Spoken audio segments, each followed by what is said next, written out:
What's going on, guys, and welcome to another Doctor Who Classic review. Today I'm going to be reviewing the 4th Doctor Tom Baker story, The Sontaran Experiment. This is a little two-part story which is kind of different for the classic series. We only got 4 or 5 two-part stories in the whole classic series, so it's definitely interesting, only running for about 49 minutes, which is around about the same sort of time as a single episode in the new series, at least kind of recently. With series 11, they're upping it to about an hour, but yeah, a little bit shorter for a classic story. So it's something a little bit different. This is from season 12, which is Tom Baker's first series, his first season, and this is only episode 3. So this is currently the oldest Tom Baker story I've reviewed so far. So it's going to be interesting to see how it is. Anyway, let's have a look at the back of the DVD. This is The Sontaran Experiment by Bob Baker and Dave Martin. Transmitting down from Nerva Beacon, the Doctor, Sarah and Harry find themselves on Earth in the far future, long since abandoned by the human race. But it soon becomes clear that they are not alone. A shipwrecked crew of Galsec colonists are being hunted down one by one. What is the creature that lives in the rocks, and what is the purpose of the lethal tests it is conducting? Can the Doctor ensure the safety of the Earth for the future generations of mankind? So that's the back of the DVD. Quite an interesting little blurb, I suppose, we've got on the back of there. And yeah, for a two-part story, this is quite interesting. However, before we get into the actual story itself, we're going to start off with the cast. So we'll start off as we do as the Doctor. This is Tom Baker playing the 4th Doctor. I mean, he's really good in this. What can I say? His first series was amazing. He was just the Doctor straight away.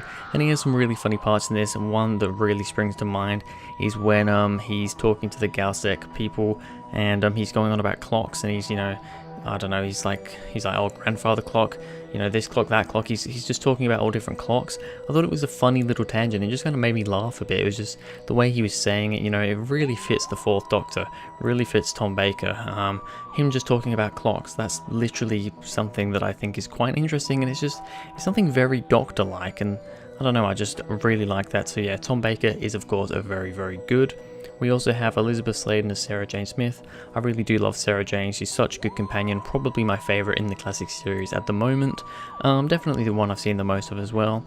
And I just really like her. I think she's just an interesting companion. And yeah, I mean, it also does help that she did come into the new series, so that kind of boosts her up for me as well. But yeah, Sarah Jane Smith also very, very good.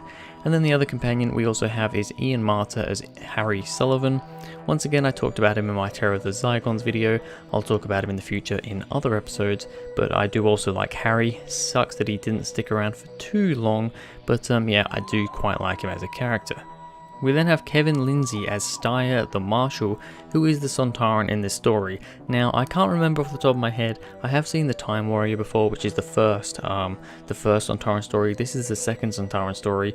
I was going to do these in order, but just with the way, I don't want to have kind of 2 Doctors one after the other. The last episode I did was Carnival of Monsters, so I didn't want to do another 3rd Doctor story straight away. I ended up going for this first, which means that I can't really remember Time Warrior. However, I think this is a different Sontaran. I'm not 100% sure if it's a different actor playing the Sontaran, but I'll have to get to that when I do the Time Warrior review in a couple of weeks. But I think altogether, Kevin Lindsay's very good as Steyr. I was actually quite amazed by how similar the Sontarans sound in this compared to what they do in the new series, like Poison Sky, Sontaran Stratagem, even Strax from, the 11th and 12th Doctor. They all sound very, very similar to this Doctor, to this Sontaran. So I think it's really good how they kind of have that continuity there. I mean, they are all clones, they are pretty much the same. So it's pretty cool that, and I think Steyr was very, very good. I'm not really going to go over all of the other people that were on the planet. However, I think all of those were pretty good as well. Alright, so let's start off with the good stuff. Starting off with, the robot was pretty cool and unique looking. Yeah, the robot that we see that was kind of the Sontarans, it was Steyr's robot that he used. He sent it out to go capture the humans. and, you know, bring them back to him so he could do his experiments on them. I thought that was actually a pretty cool and unique looking robot.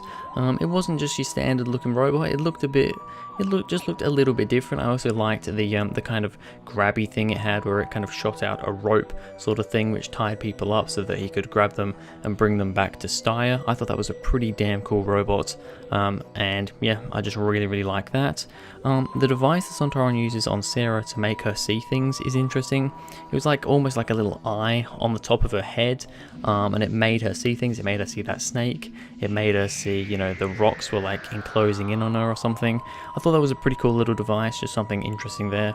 That was one of his experiments. And talking about his experiments, the Sontaran are doing experiments on humans to see what will happen and to plan an attack. I thought that was really cool, you know. I mean, this episode is called the Sontaran Experiment, although, you know, I suppose the experiment itself is, I guess, it should really be the Sontaran Experiment, because it's doing multiple experiments on the humans, on the people of the planet, to kind of plan out how to invade Earth, because that's what he was wanting to do. He was wanting to plan to invade Earth. He would send his report note to you know, all the other Sontarans, and then they would invade the Earth based on the information that he got. So I thought that was a really cool little concept there. It really did add something, just instead of just, oh yeah, we're just going to invade Earth because there we go. He was actually doing some kind of research and doing some planning, so I thought that was pretty cool. And then finally, the Doctor and Sontaran Steyr's fight. I thought that fight scene at the end was pretty good. It's also always good to see Tom Baker having a bit of hand-to-hand combat, and I thought it was a pretty good fight. Some nice music, some good stuff going on in the background, with Harry and Sarah trying to, you know, save the day basically. And I thought, you know, it was basically just a distraction. The Doctor said, you know, I'll fight him as a distraction, wear him out, and then we'll make our move. So I thought that was a pretty cool scene there. There are a couple of bad things I do want to talk about. First of all, the way Steyr dies, where his head just deflates, is a bit strange. Yeah, his head just deflates like a balloon, and it looks a bit weird. I will be honest. I mean, I don't know, what are you gonna do? But it was like a melting sort of deflating effect. It did look a bit strange. It really did just look like a balloon deflating, which is probably what it was really. But yeah, a little bit strange, a little bit of a weird way to have him die. I presume he died. Don't know how he would, you know, survive from that. But yeah, a bit of a strange effect going on there. Also, would have been nice if it was a part or two longer.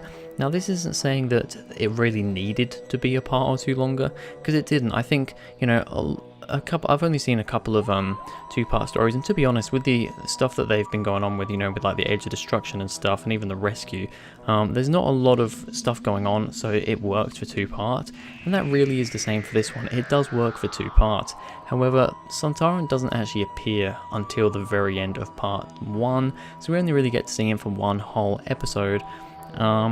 It would have been nice if they could have just maybe made it a little bit longer, made this into a 3 or a 4-parter. They would have to add some more stuff to it, because otherwise it would really, you know, it would drag a lot. But I just think these 2-parters are